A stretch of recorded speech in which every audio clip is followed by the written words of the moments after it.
Whenever I'm in a store that sells furniture, I always find myself looking underneath the table or peeking behind the back of the piece to see how it's made. And it's that curiosity that got me into building this tambour cabinet. Even though this piece felt so challenging to design from scratch, it turns out its construction isn't that complicated at all. Essentially, there's an inner cabinet that's surrounded by a track that the door runs along. And then there's an outer cabinet to hide the inner workings that also has a track at the top that mirrors the bottom track. I'll start by building the cabinet with the track before tackling the tambour door. I've already milled my lumber and glued up the panels off screen, so here I'm trimming them to the final width I'll need. I'll then grab my panel cutting sled to cross-cut the panels to their final dimension. After squaring up the ends, I can cut the panels to length. If you have a crosscut sled, that's even better. Believe it or not, I still don't have one large enough for this, so this panel cutting sled will just have to do. And by the way, I'll have plans available for this build if you want to have all the detailed measurements. You'll find the link in the description down below. In case you're wondering, I'm building this cabinet out of cherry wood, mostly just because that's what I had on hand. And for the tambour door, I'm going to go with a contrasting wood, so I'll either use ash wood or maple. And I say either because, well, I'm not exactly sure which one I have, but we'll get to that in a bit. I finished cutting all the cabinet pieces to size, and when I'm done, I have a total of 7 parts, which include the outside of the cabinet and the inside parts. Alright, next it's time to cut the tracks for the tambour door. I'll need to make identical mirrored tracks in the top and bottom pieces so the door slides smoothly. In order to do this, I'm making a template. I cut a piece of MDF the same exact size as my bottom panel. Now I know that I want my track 1/2 inch from the edge, so I'll draw a first reference line here. The track will be 1/4 inch wide, so that's my second reference line here. And this is just all based on the research I've done and also a mock-up test that I did. Now, once the template is ready, I'm going to use this 1/4 inch spiral bit with a guide bushing to cut the tracks. The guide bushing will run along the template, which means I have to account for the gap between the bit and the bushing. So I'll offset the line I drew to account for that.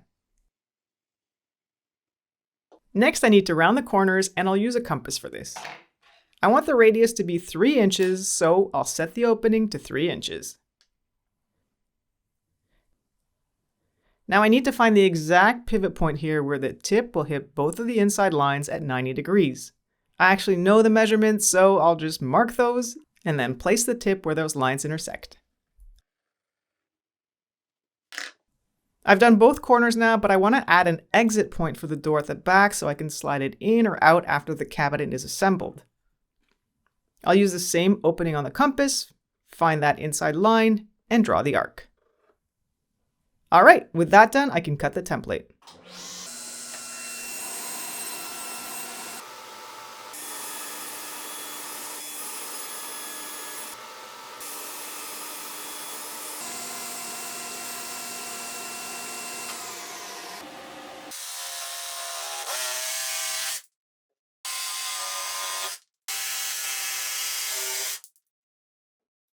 Once the rough shape is cut, I'll use my benchtop sander to refine the template.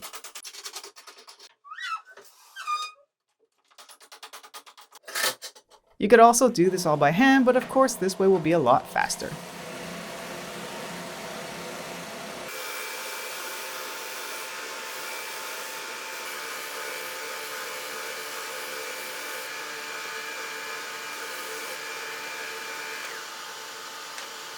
Next, I'll mount a 1/4 inch spiral bit to my router and a guide bushing. The guide bushing creates a small gap with the bit, allowing the bushing to run along the template without the bit biting into it. Okay, so I've got my top and bottom panels here, and I need to make these pieces mirror each other. So I'll flip over the top piece and start with the bottom piece. I'll secure the template using double-sided tape. And this tape, and I've said it before, but it's really the best that I've found. So if you're interested, I'll leave a link down below.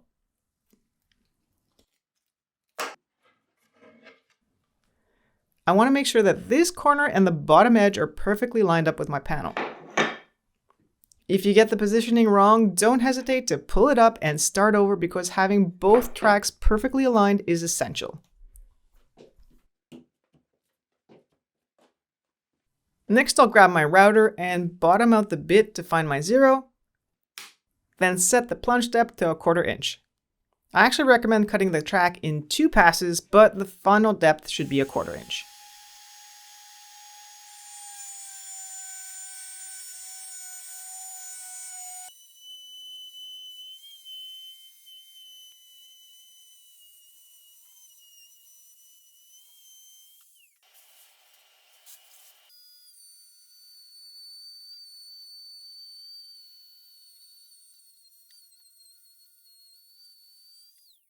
Okay, so I have my exit slot here at the back, and as you can see, the track is slightly offset from the template, which is exactly what we planned for. I can now peel up the template to cut the track in the top panel, but yeah, easier said than done.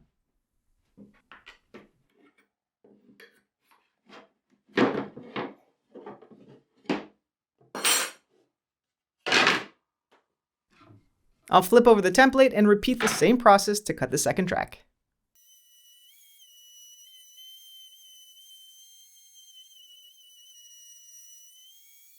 Alright, so there we have it, mirror parts for the top and bottom with a perfectly identical track. It's a good idea to give the track a good sanding, as this should help the door to slide smoothly. Next, I'll get to work on the tambour door. I'm using a contrasting wood for the door because I think it'll give it a unique look. At first I thought this was ash wood, it's even written ash on the end of the board, but it turned out to be maple. Oh well. The only concern I have with using maple is that it tends to burn a lot easier when cutting it at the table saw, so hopefully that won't be an issue. Now the big question for me was, what size slats do I need to make this tambour door? You don't want them to be too wide or too thick so that they'll move smoothly around the corners and the tracks. After a bit of research, I determined that I'd make my slats 1/2 inch thick and 5/8 wide. So after milling my lumber down to 1/2 inch and cutting the boards to length, I ripped up a bunch of 5/8 strips. How many strips did I cut? I have no clue, but my tip would be to cut more than you need because there may be rejects. Some will be warped, have burn marks, or defects. For now, I've just kept the pieces grouped together to maintain the grain pattern, but I'm not sure I ultimately will. Just as I suspected, some of the pieces have burn marks from the saw. Luckily, most came out clean, but this board here has a lot of pieces with burn marks. So I'll eliminate these and keep the rest. Next, I'll use a roundover bit to round over the front edges of each piece. Now, rest assured that that gloved hand doesn't go anywhere near the bit. It was just to give me a little extra grip to pull out the pieces. Those feather boards just don't want to let go.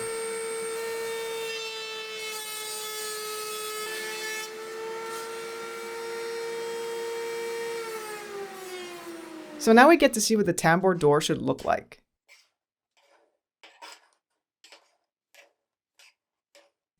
Oh, and I almost forgot to mention that I cut one piece a little wider to go on the end, just to make it easier to attach a door pull.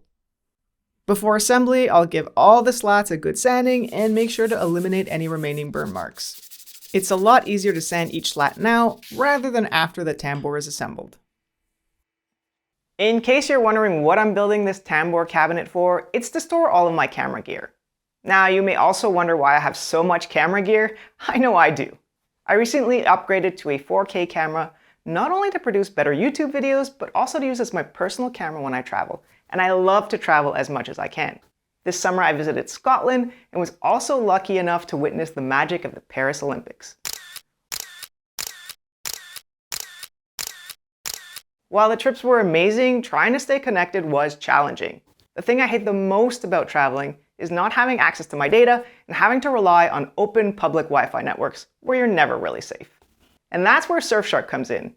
Using a VPN like Surfshark will keep you safe even on open networks by encrypting your online data so no one can steal your sensitive information like usernames and passwords. Surfshark will not only keep your online activities private, but also block ads, trackers, malware, and protect multiple devices at the same time. Plus, you can set up alerts, which will let you know if your data has been compromised.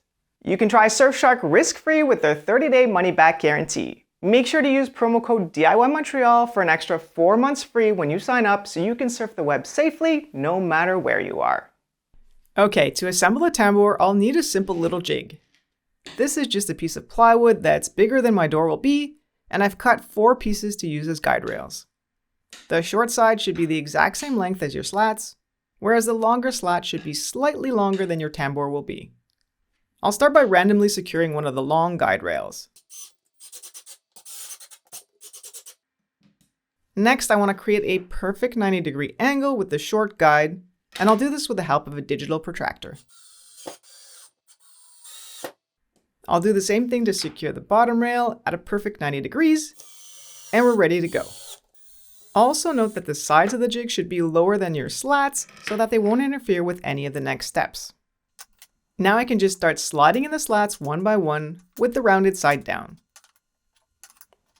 Once they're all in nice and tight, I can secure the other end of the jig.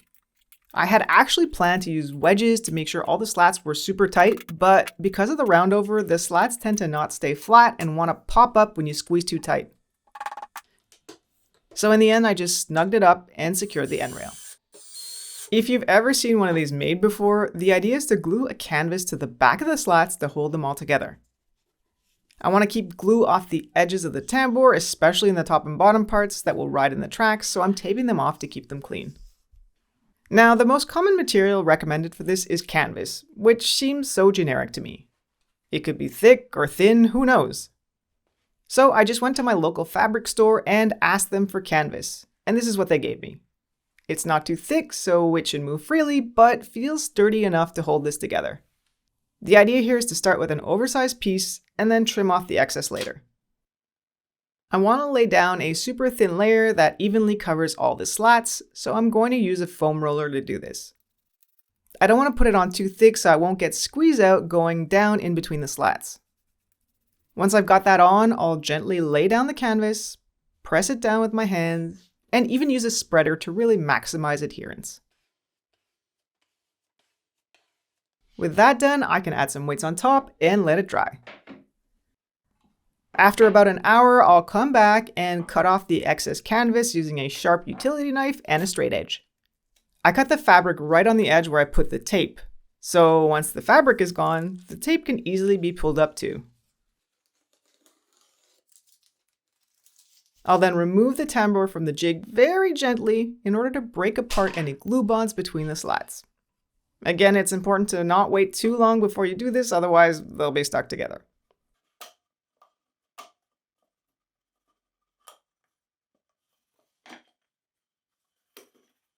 Once that's done, I'll place it back into the jig to let it fully dry. This next step is probably what I'm most stressed about for this entire build, and that's to cut a rabbet all along the top and bottom edge of the door so it'll fit into the track. Now, most people I've seen do this using a dado stack on a table saw, but I don't have a dado blade, so instead I'm going to try to use the router table. Wish me luck. I'll start with a really shallow pass just to ease into it and hopefully avoid tear out, which is what I fear the most. By the way, I'm using just a straight bit for this. It could be 1/2 inch or 3/4. I just grabbed the sharpest bit I had to try and get the cleanest cut possible here. I'm getting just a bit of tear out at the edge of each slat, but not too bad. Feeling a little more confident now, I'll adjust the fence and the height of the bit to get a 1/4 inch by 1/4 inch rabbet.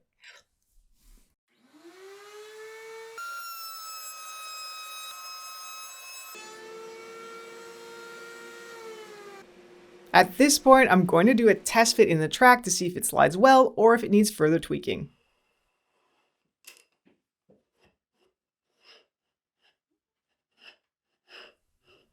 It works, but it's a little tight at this point. I can also tell that the front of the slats are rubbing against the panels, so I know I need to make the rebate a little taller. So I'll just micro adjust here to shave just a hair off more and try again.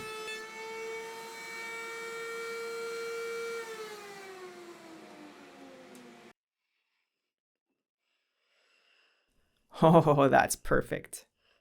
Nice and fluid. Now, one thing I didn't get right is the exit slot at the back. I didn't realize that the panel won't bend in the opposite direction like this, it'll only bend this way. So I ended up modifying the exit track to allow the panel to slide in. In hindsight, I should have made the track slot a straight diagonal rather than an S shape. But with this modification, I should be able to slide the door in and out once the cabinet is assembled. To assemble the cabinet, I'll use a combined approach, using both screws and dowels. I'll use screws for the inside parts that will be hidden, and use dowels for the outside parts. I could use dowels for the entire assembly, but dowel hole alignment can be tricky when you need to inset parts and they don't necessarily line up edge to edge. Plus, no one will ever see these screws, so why make things harder than they need to be? For the outside faces of the cabinet, I'll use this pocket hole jig that I got at Princess Auto. I've marked the edges that'll meet up with corresponding symbols to avoid any potential mix-ups. Then I'll place them over the edge of the workbench like this, and flip up the lower panel. That's how they need to go into the jig. After I lock down the jig and the auxiliary fence flush against the edge of the workbench, I'll drop in the other panel like so, and lock it down as well. The key to getting everything aligned here is to use a square to flush up the edges. With everything locked down, I can start drilling my dowel holes. There's another critical step here that's easy to get mixed up and potentially ruin your whole project. And that's setting the right drill depth. Dowels are about 1.5 inches long, but if you drill equally deep into both panels, there's a good chance you'll punch through the other side of that top panel. That's why I like to use 2 different drill bits here so I don't have to continuously adjust the collar on the bit. I have one set to about 1 inch for the lower panel that I'm drilling into horizontally, and another bit set to about 1/2 inch so I don't drill right through that vertical panel. Just be really mindful of which bit you're using each time, and everything should work out just fine. It's also a really good idea to do a dry fit to make sure the holes are deep enough and everything lines up. You can always drill new holes now if needed, rather than finding out during glue up, when it's too late. Alright, time to assemble this cabinet. Just basically glue, dowels, a mallet, and clamp everything tight.